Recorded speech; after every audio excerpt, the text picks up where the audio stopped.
Bonjour à tous et bienvenue pour ce nouveau test. Aujourd'hui sur le YouTube Short, on va parler du HiFi Audio Uno.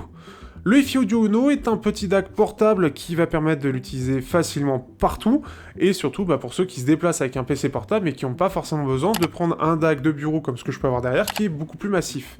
L'idée c'est d'avoir un bon rapport performance-compacité et le tout pour un prix à moins de 100 euros puisqu'il est vendu 80 euros avec un dual DAC et une connectique relativement complète pour ce prix et pour cette taille. On va voir ça tout de suite justement dans ce test. Si vous êtes intéressé, n'hésitez pas à regarder la vidéo, sinon n'hésitez pas à liker, partager, commenter comme d'habitude, vous abonner, c'est toujours très sympathique, sachant qu'il n'y a pas beaucoup de testeurs, et on voit tout de suite ce que ça donne.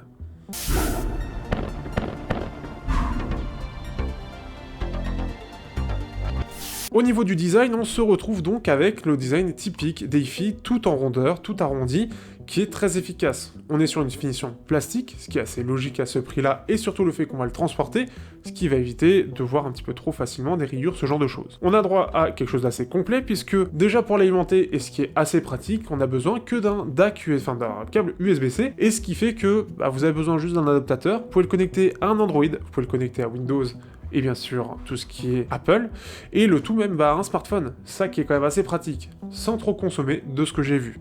Donc ça c'est vraiment une bonne chose. Vous avez droit aussi au dos, et notamment pour tout ce qui est enceinte, à des connectiques RCA, ce qui va permettre de connecter à des enceintes, et si vous les transportez justement, ça va être assez pratique. Et donc justement, ça lui permet de lui donner un petit peu de polyvalence. À l'avant, on aura droit à plusieurs choses. Tout d'abord, une connexion casque en 3.5 mm, un bouton de volume réglable bien évidemment, une petite molette qui est assez précise et vraiment pas mal je trouve, assez qualitative, et deux choses aussi, deux boutons précis.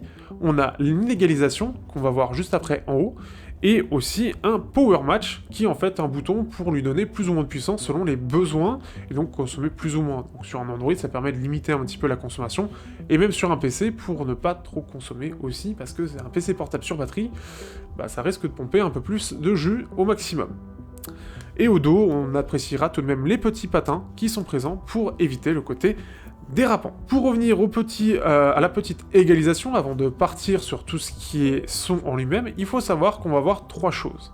On a une égalisation jeu qui va permettre de mettre en avant un petit peu la scène avec un peu plus d'aigu et donc de percevoir un petit peu plus facilement ce qui se passe autour de nous, de savoir un petit peu plus précisément où dans la scène il se passe quelque chose qui peut justement nous sauver la vie.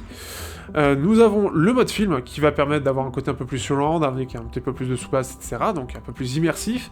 Et le mode musique qui lui est le mode le plus neutre, la restitution la plus neutre, ce qu'on va en général préférer pour ceux qui adorent la musique et qui adorent tout d'abord le côté neutre. Mais après, tout dépend ce que vous préférez. Et le tout symbolisé par les trois choix qui sont ici, donc qui va permettre de s'illuminer et de montrer dans quel mode il est. Au niveau de la partie sonore, on se retrouve avec donc un dual DAC Sabre, j'ai pas vu la référence exacte, mais très probablement du 9219 de chez Sabre. C'est quelque chose qui est assez répandu, ici en plus de ça on est sur une version portable de bureau, ce qui fait qu'on va avoir jusqu'à 211 mW de performance en 32 ohms, ce qui est vraiment pas mal et va permettre d'alimenter la plupart des casques sans problème, avec globalement une bonne amplification.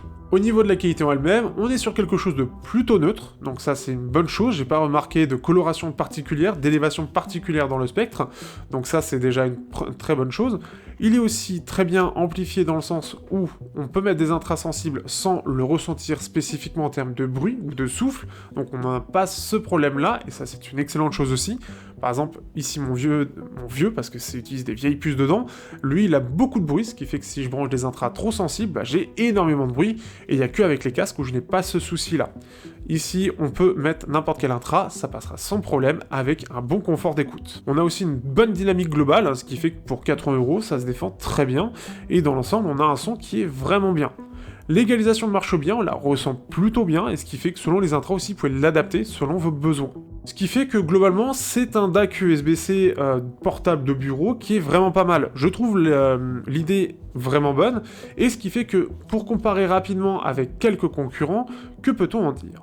Si je compare au Jikali AP10, où le test est sorti il y a peu normalement, eh bien les Jikali AP10, eux, sont beaucoup plus compacts, sont vraiment faits pour le côté mobile, et ça se ressent. On a une dynamique un petit peu inférieure, et on a la molette de volume qui est, elle, bien meilleure. Bon, après, on a bien évidemment le côté portable, donc c'est moins transportable si on a un smartphone, c'est beaucoup plus fait pour du PC. Néanmoins, le J-Kali, lui, il est vraiment fait pour le côté ultra compact, donc il est un petit peu moins dynamique, un petit peu moins performant, mais se débrouille plutôt bien. Ici, c'est vraiment, on va être très orienté PC. Si on compare aussi au Tone 2 Pro que j'ai pu la marque, donc je vous le montre, qui est vendu un peu plus cher. Ici, donc le Tone 2 de je ne sais plus quelle marque, et je retiens jamais la marque, donc si vous la reconnaissez, vous verrez, qui est vendu, je crois, 150 €. Et bien, ici, on est sur quelque chose d'un peu différent. Il est plus cher, il a une puce ES 9038 Q2M si je dis pas de bêtises. Il a une sortie 3.5 et 4.4 mm, mais aussi, il a une triple sortie, donc notamment pour y mettre un sub aussi pour les enceintes, et doublement alimenté. Alors lui par contre en termes d'alimentation, il a besoin d'USB-C, sur PC ça peut être suffisant, mais aussi si par exemple vous branchez quelque chose de plus léger, par exemple un smartphone, n'hésitez pas à utiliser l'autre USB-C pour l'alimenter, parce il consomme énormément. Par contre, il aura une meilleure qualité audio, et plus de dynamique notamment, donc ce qui fait qu'il est un peu au-dessus. On a aussi un petit peu plus de détails qui va ressortir, donc le Tone 2 il est meilleur, la molette de volume est différente, c'est des choix différents qui sont faits, mais elle est vraiment pas mal. Par contre, ce qui est particulier, c'est qu'on doit appuyer sur des boutons, mais j'en reparlerai dans le test dédié.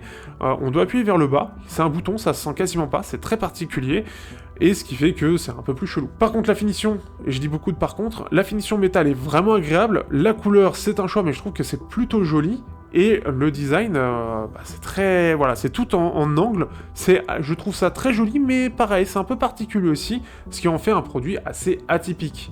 Le hi-fi audio, lui, il est beaucoup plus dans le rapport qualité-prix.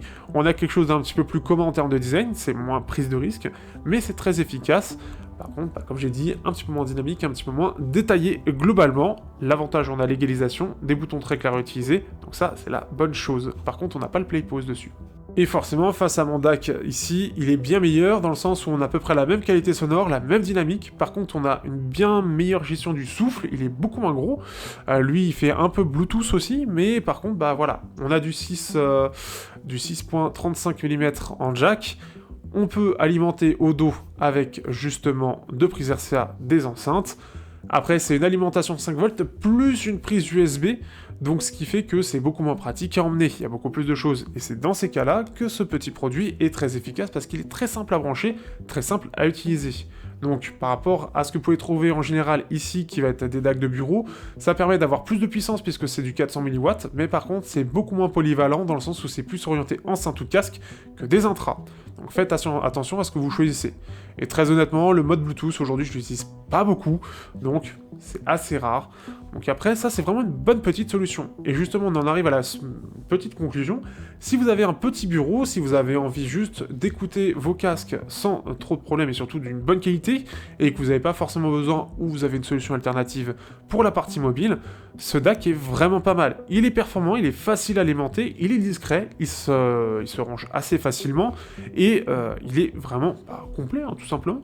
Je trouve que c'est vraiment une bonne chose, et je trouve que pour 80 €, c'est vraiment pas mal, c'est un bon rapport qualité-prix.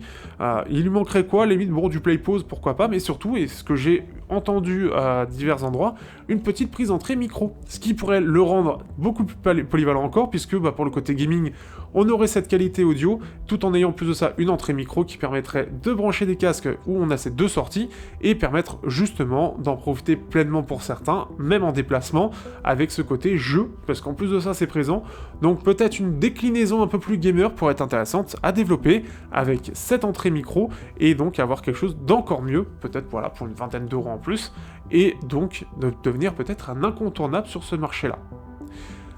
Sur ce, je vous dis à bientôt pour un prochain test sur Technoïd. N'hésitez pas à liker, partager, commenter, et on se dit à bientôt pour de prochains tests.